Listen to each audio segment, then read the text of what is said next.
What's going on, everybody? Welcome back to Week 12 of the 2019 NFL season, and we're going to be jumping into the Buccaneers and the Falcons. Now, just when I thought I can give Matt Ryan some credit, and all of you, Falcon fans like, oh, snap, Gmia giving these dudes credit, he goes out there, and this is what happens. You know what I'm saying, bro? Now, you can make excuses for whatever. The defense didn't play as well, and it's just a lot of things that go on, but I wanted to see some consecutive play good with the Falcons before I could start really just pouring it on for Matt Ryan. And, bro, listen. The Buccaneers took care of business.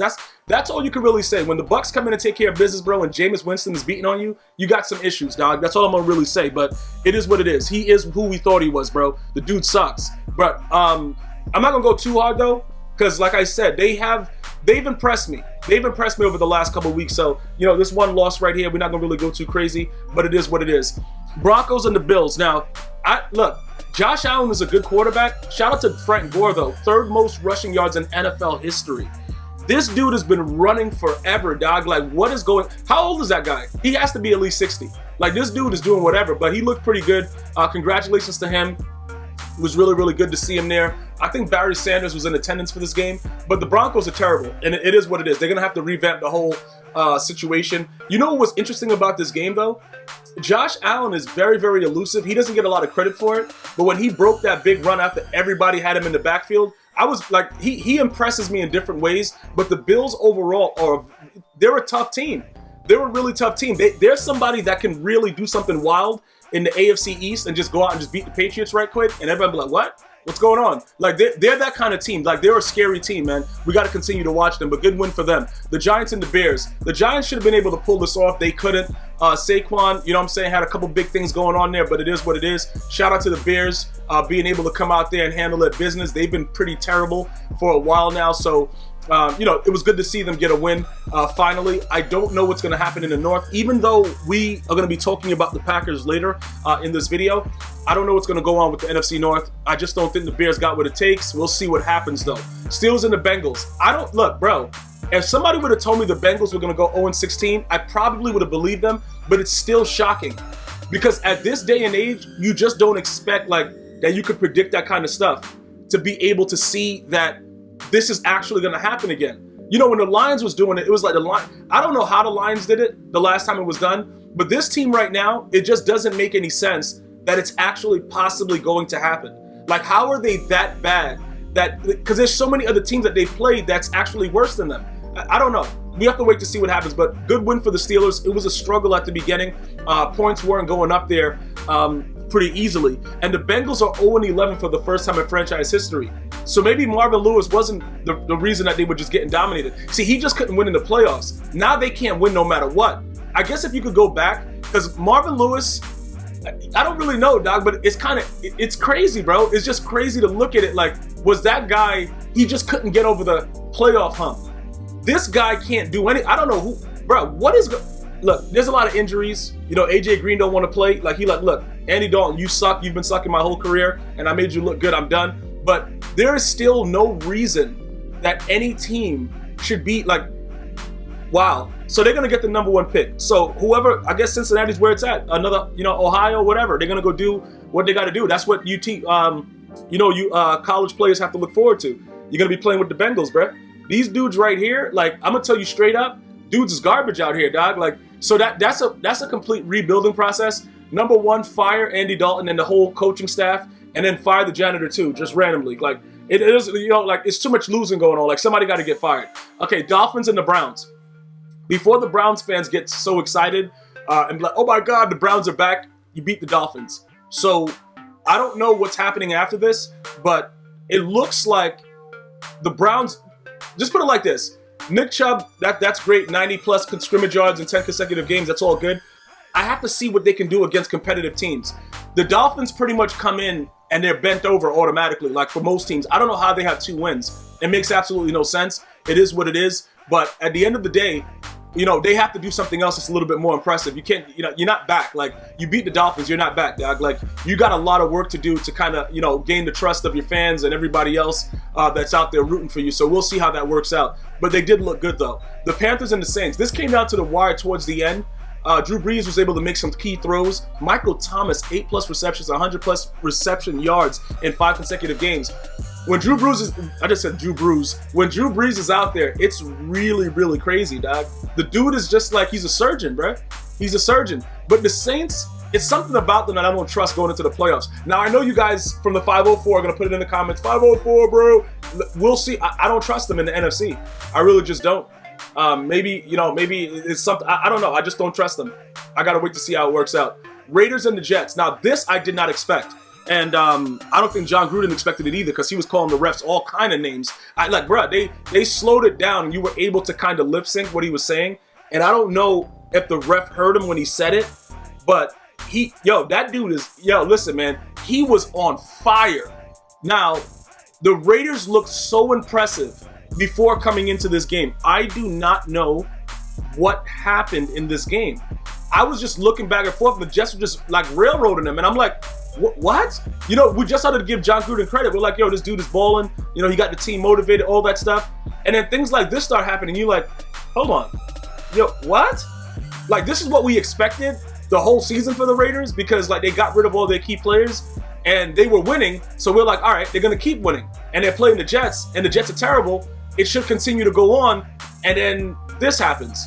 So I don't know what to think right here. Like, this is really, really wild and savage. I have no idea what's going on. Pretty much it looks kind of weird with the way that this is working out, man. I have no comment about this. Like, I looked at it over and over again. Like, as I flipped through the channels, I'm like, nah, they're not winning like that. Nah, they're not winning like that. I know you guys are doing the same thing. Like, nah, it ain't no way. And then it just ends up, you're like, what? What the heck? All right. Raiders, I guess we kind of figured that, they probably weren't going to be doing anything for a couple of years, and they kind of got up to a decent start after they were rolling, and we expected a little bit too much. That's all I can really say about it. The Lions and the Redskins, another one. Like, how are the Redskins winning games? I don't care if Driscoll's out there. I don't care who's out there. I don't care if it's a Pop Warner quarterback out there. The Redskins are terrible. Like, you Redskin fans, bro, like, I don't know what it is, man. You guys can say whatever you want, but I don't know how you guys are winning games and how it happened and whatever's going on, but the Lions are really going to probably have to rebuild after this year, man. Like, complete rebuild. Like, fire everyone, dog. Like, similar situation, going back to, like, the Bengals. Like, I don't know what's going on, man. But the Lions are better than this. Like, they should be able to do... You got to be able to beat the Redskins, bro. Like, you know what I'm saying? Like, these dudes out here, they just come out ready to take an L in their file. And that's their first home win since week 7 of 2018. Like, they're used to getting beat down. And then the Lions go in there and can't pull out the win. You know what I'm saying? Like, okay, so what are you doing out here, dog? Okay, this dude Driscoll, though, it don't matter. It don't matter. Like, what are the Redskins really doing? The guy, what is that guy? I forgot the dude's name, the rookie that's running around now doing whatever he wants after he complained, to his O-line the week before, and they had him making memes. I guess they were blocking better for him or something. I don't know. It doesn't really matter to me. The Jaguars and the Titans. You see, this is the thing that I don't understand about the Titans. They'll come out and they will demolish a team, right? That it's expected to be like a close game, and then a team that they're supposed to beat, they'll lose to. And then Ryan Tannehill will do stuff like have 4 total touchdowns, 2 pass and 2 rush, but we all know he sucks. Like, it's a weird situation that's going on, and I can't really understand. I think the guy's name was Dwayne Haskins, right? The last guy. I don't know. I just completely forgot what his name was. But Ryan Tannehill, now I just don't know what's going on. But Derrick Henry, what did his mom feed him, bro? Like, that dude is so... Bruh, he is bigger than everybody on the field, and he's way too fast. And when he's stiff-arming these guys, it's hilarious because they look like little kids. With that big run that he broke, you're like, yo, why is he out there, dog? Like, he should not be... There should be... Look, that dude is way too big. That's all I'm going to say, bro. Because, like, you know how people put on their uniform and they're like, all right, you get a little bit more bulkier? Like, he's really a huge human being out there, dog, and he's punching dudes in the throat and running for 6. It was hilarious, man. The Jags suck. Nick Foles, you suck too. All right, Cowboys and the Patriots. Okay, Jason Garrett likes to smile after losses. I will say this: Jerry Jones said a lot of critical things. The team was out coached. The coaching staff needs work. A lot of things like that. Pretty much, he wanted to say Jason Garrett sucks.